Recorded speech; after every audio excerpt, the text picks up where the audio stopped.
It was absolutely a rejection of politics as usual in Washington, D.C. We're never going to close the chapter on these unidentified victims' lives. That's the best we can hope for is we want to provide answers. We want to know what happened. A lot of people don't know is that it's constantly raining in Haiti right now. The conditions haven't gotten really any better than what they were since the hurricane hit.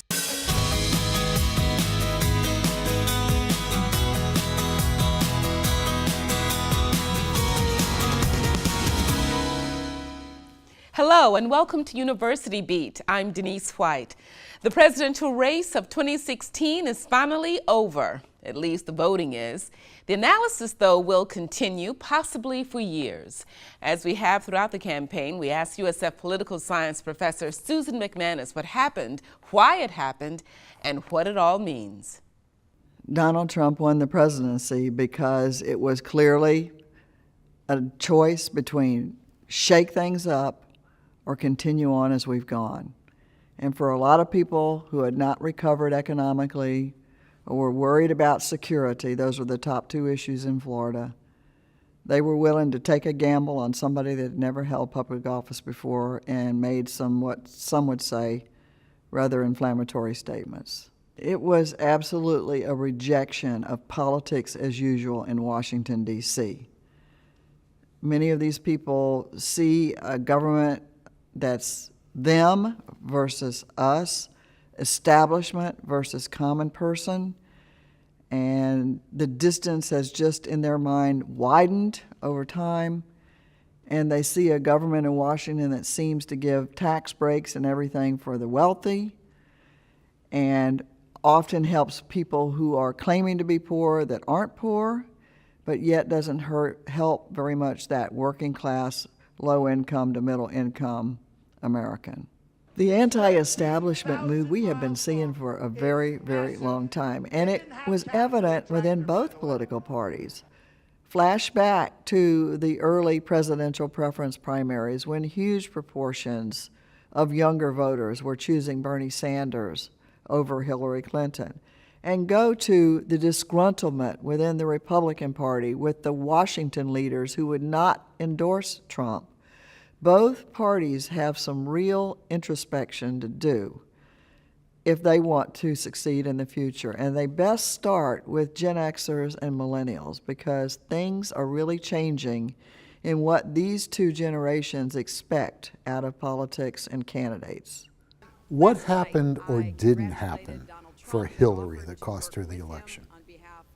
From the get-go, Hillary was expecting to be able to replicate the winning formula that Obama used when he won Florida and a lot of other states. She expected to get the same percentage of vote from minorities, from women, and also from the young millennials. As it turned out, none of those came to fruition. The bright spot for Hillary Clinton was the increase in the Hispanic vote, particularly the Puerto Rican vote.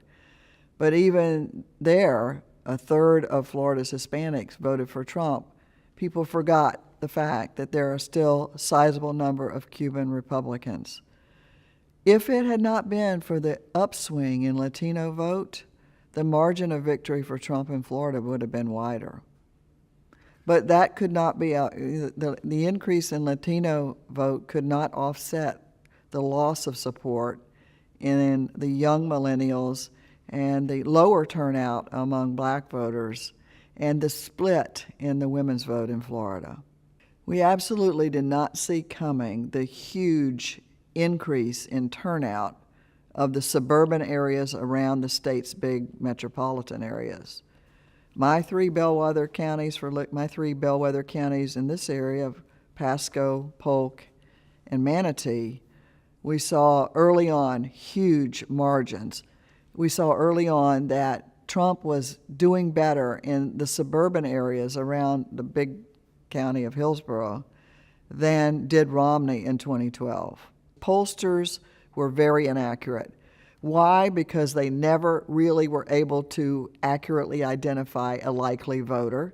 Turnout is impossible to gauge from polls. And they're to a point of where they're alienating people who don't have the highly promoted view, acceptable view socially that you see in social media as well as broadcast and print and radio media. One of the biggest losers in all of this was the polling industry in this country. And there were a lot of people who were going to vote for Trump but would never acknowledge it to a pollster because the media in some ways had demonized what it meant to vote for Trump. And they were not going to risk that kind of thing. And for a lot of people, they don't really know whether a pollster's going to keep the information confidential and anonymous or not. What's the long-term impact on campaigning and the entire election process? One thing we really noticed that didn't get a lot of attention that should have were the two different styles of campaigning and turning out voters. The Hillary Clinton style was to use the model that they used successfully when President Obama ran, which was to create a lot of headquarter offices all over the state, bring in somebody from the campaign staff, and then recruit volunteers to serve in that area. But Trump didn't do that, and so everyone just assumed, well, the Republicans don't have the turnout mechanism. But what the Republicans did was to rely more upon the traditional longtime grassroots machinery, the county party committees, the Pinellas Republican Party Committee, for example. And those organizations were active for a year, registering people. They kept the registration pretty close between Republicans and Democrats, in fact, closed the gap there for a while.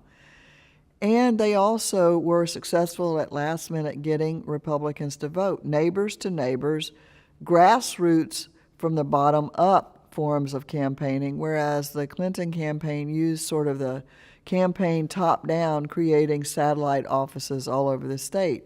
So there will be a revisitation of which of those models works best. The second thing that we may see a change in is so much money being spent on TV ads versus grassroots mobilization.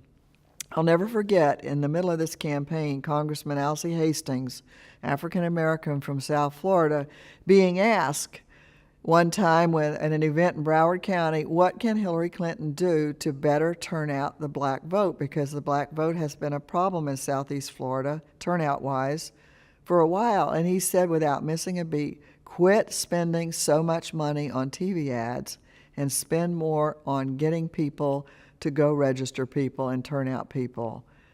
And I think we're going to see a revisitation not only of the amount of money of the campaign spending and the share of money spent on TV ads, but we're really going to see a change in the all negative all the time.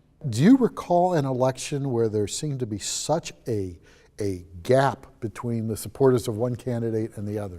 This was the widest divide that we have had in American politics in my memory, and I've been following politics a long time. It was the clearest choice. It was like night and day. And the supporters were early on very committed to their candidates. The big question mark was, what would the independent voters, who historically swing back and forth in Florida, which way would they end up leaning? And they ended up leaning towards Trump. But that's the biggest challenge for the new president. You've got to put together or bridge the divide between a just, almost vitriolic view of the supporters of the other candidate and putting those pieces back together again. And that was what many people wanted going into this election, was a healing election, of bringing Americans together, because we had seen that divide continue to widen and deepen for several years now.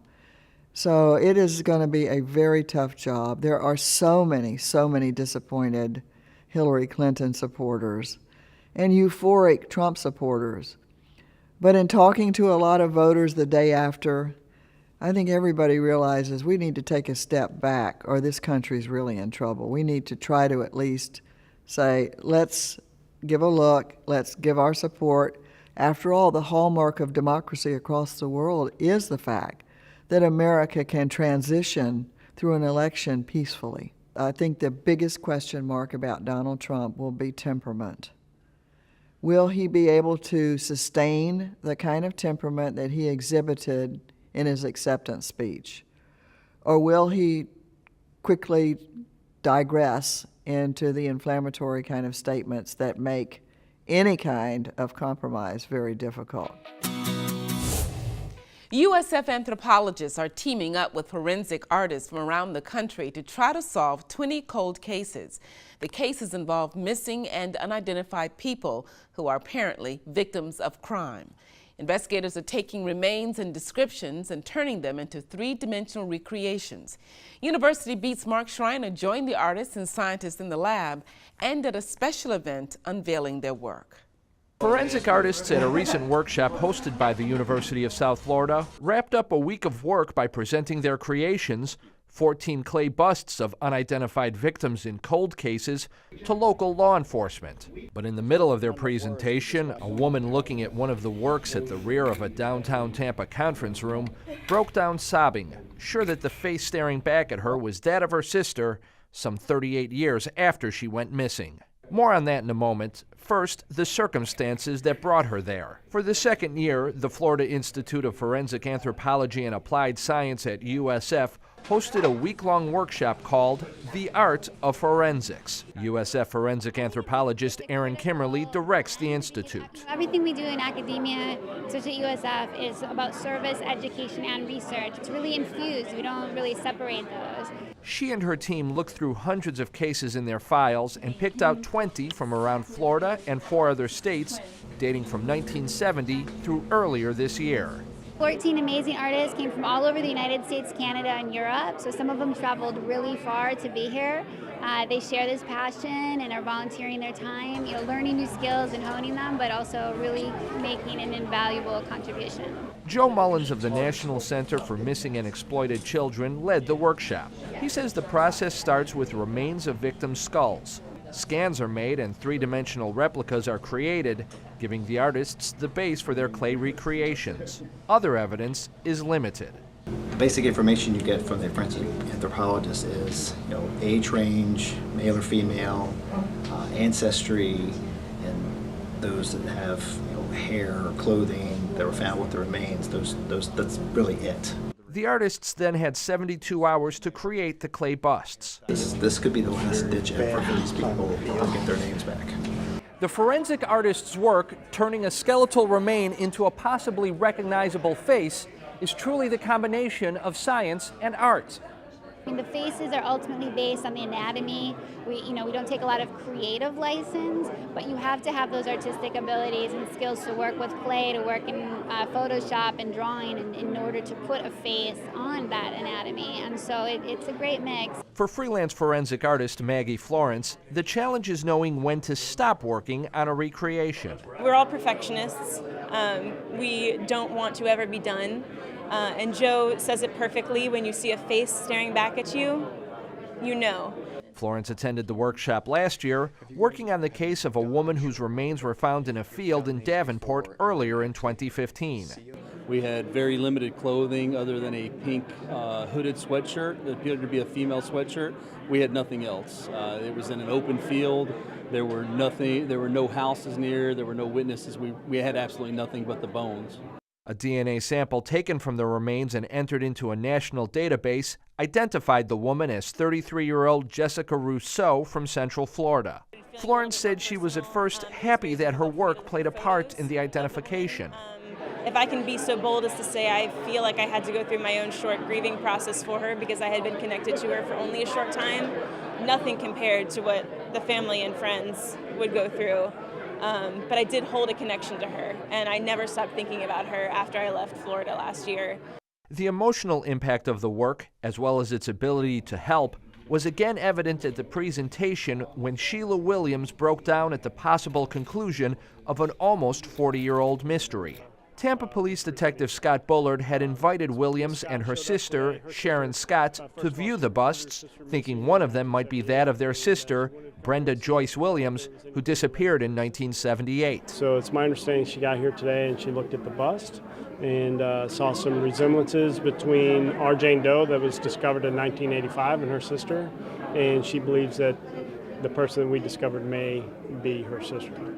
Bullard hopes that a DNA sample from the remains can be compared with that of the sisters so they can know for sure if it's Williams. It's going to be a definitive, it's either going to tell us whether or not it is or is not a family relation. Mullins says that there's no such thing as closure for a family in a case like this. However, there may at least be an answer. It's like, you can't close, it's never going to close the chapter on these unidentified victims' lives. All that's the best we can hope for is we want to provide answers. We want to know what happened. It's like, and now they know they have answers to those questions. They've been haunting them. They're frozen in uncertainty for decades. And that's the ultimate goal of this class is answer those questions and give these victims their identity back. For University Beat, I'm Mark Schreiner. For the fiscal year that ended June 30th, USF is once again among the top research universities in license and option agreements. Those are made with companies to commercially develop products or procedures that are invented at the school. There were 133 such agreements, a 12% increase over the previous fiscal year. USF also was among the top 10 schools in the nation for patents granted, with 105. So, what does it all mean? What's the impact on the university and the surrounding community? I think what's so important about what USF has done in tech transfer, in taking our research towards commercialization to make it useful for society is so important. And by having these rankings to be one of the top universities in the country in patents and licensings and options and starting companies out of our research, it's a wonderful thing, and it shows that we have a culture here. And that culture is one to look at everything we're doing, look at our discoveries, and see how useful they could be for society. And as well as we are an engine for Tampa Bay. It's about $400 million a year. People know that we're over $400 million in research dollars, coming to help run studies. That's different. That's people in the laboratories on campus doing research, doing these studies. This is the effects of after they do these studies, after they do everything. It's a significant enterprise. More kudos for the university. Military Times Edge magazine has ranked USF as the #1 four-year college in the nation for veterans. USF has consistently been among the top 5 schools, but this is the first time it has topped the list. The magazine cites USF's proactive efforts to assist student veterans, track their progress, and counsel them. USF has an 83% retention rate among its student veterans and a 68% graduation rate. Before Hurricane Matthew hit Florida last month, it tore through southwestern Haiti. The storm left thousands homeless and without food, medicine, or clean water. Club Creole, a group of USF students with strong ties to Haiti, has been collecting food and other supplies to send to storm victims. But as Hedel Gandhi reports, the recovery is just beginning. So some of the items that we're currently collecting, medicine, first aid kits, we're collecting diapers, baby formulas. Since Hurricane Matthew devastated parts of the Caribbean nation of Haiti just 5 weeks ago, USF's Club Creole has devoted much of its time to collecting supplies for the country that many of these American students consider a second homeland. As someone that was born in Haiti, seeing the effects of Hurricane Matthew, especially to the part of the country where I was raised and born, it's something that's very near and dear to my heart. And of course, when you have something like that happen, you always want to give back. The October storm killed at least 400 people in Haiti and wiped out homes, crops, and livestock, leaving thousands without basics like food, medicine, and clean drinking water. Many of the students in the club have relatives in Haiti who have suffered losses. My grandfather is 88 years old, so you can kind of imagine in that kind of situation, being very startled. I don't think in his lifetime that he's ever kind of faced anything like that. So he's very sick. He's going through a lot of medical issues previously, and our roof was completely torn off. And so in the middle of the night, right now, since there's no roof over the house, they're just trying to kind of figure out makeshift ways to kind of protect the home, because what a lot of people don't know is that it's constantly raining in Haiti right now. The conditions haven't gotten really any better than what they were since the hurricane hit. Something that he always says to me is, Depi wè Bouixele ouvla la plaine, which is, I don't know how to kind of translate that. It's, his life is very simple. So he's not like the type of person that, you know, if a hurricane hits him, that he's, you know, feels misplaced or bothered by it, because, you know, he lives a very simple life. So he kind of said that to me as a way to kind of comfort me, as, you know, that's you know, you would be bothered by it, but me, I live a very simple life. So, you know, I'm good. So trying to kind of make me feel better. So most of my dad's family, all of his brothers and sisters, their children, and his cousins, and then my mom has most of her cousins over there. So, you know, during evacuation, you take what's important, and a lot of like chickens and goats and stuff, a lot of people couldn't take those kind of things. They had to make sure their family was okay. The valuable item stuff you couldn't replace. I have family from both my mother and father's side still in Haiti. So on my father's side, all of his sisters are there. And for my mother, all of her brothers and her mother are still there. And from what I last heard, they are doing okay. Nothing terrible has happened to them immediately. But of course, the situation within itself is a terrible one. So that's the last that I have heard. My grandmother, it's a tough situation, being that she is blind and she has glaucoma, so it's hard to get resources to her. So from what I do know, my uncle does take care of her, and, you know, my mother is the main support who sends money to them, you know, monthly, whenever they really ask for it. So it could be monthly or it could be bi-weekly. You know, it's just on a need base, really. Some weeks are worse than the others. Before the hurricane struck, many in Haiti were still struggling to recover from the earthquake of 2010, which left 1.5 million people homeless. But even though whoever didn't get affected through the earthquake may have gotten affected from the hurricane and vice versa. So in all, Haiti and just in general just needs these type of programs to help rebuild Haiti and just try to bring it back to a more successful status. Sending money is not always the right, not the right thing to do, but the correct thing to do at that situation. Because you can send money, but if they have nowhere to kind of buy the supplies, then that effort becomes null and void, really. The students are collecting food, especially powdered baby formula, diapers, personal hygiene items, clothing and shoes, and water purification tablets. So basically that can clean up to a gallon of water. So Haiti has water, they just don't have clean drinking water. So that is why we are urging people to donate those water tablets. Aspirin, ibuprofen, over-the-counter medication, which is very accessible to us in America, and it's something that you can go to Walmart, CVS, and quickly get. But if you think about it, in Haiti right now, a lot of the roads are closed, so easy access to over-the-counter medicine, something that is very easily accessible to us, is something that is very scarce to them. So. Club Creole is coordinating with the Haitian consulate in Orlando and will soon ship the supplies they have collected to Haiti. They are still asking for donations and have listed the items they need most on social media. I was raised in Haiti. I was born here. I can never forget about my country, even if there are people, there's 1 million people that I don't know all of them. They're still my Haitian people. I still feel my ties to my country. I feel an obligation to my country.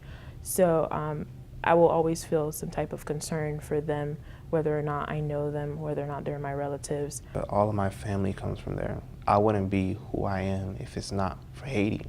And being that our motto is L'union fait la force, which in English means unity is strength, to me it's important because us being here, we provide that unity to basically come together and provide all that we can to send to Haiti, because when Haiti is falling, we're falling, or when Haiti's strong, we're strong. So even though we're here and they're overseas, we're still connected regardless of distance.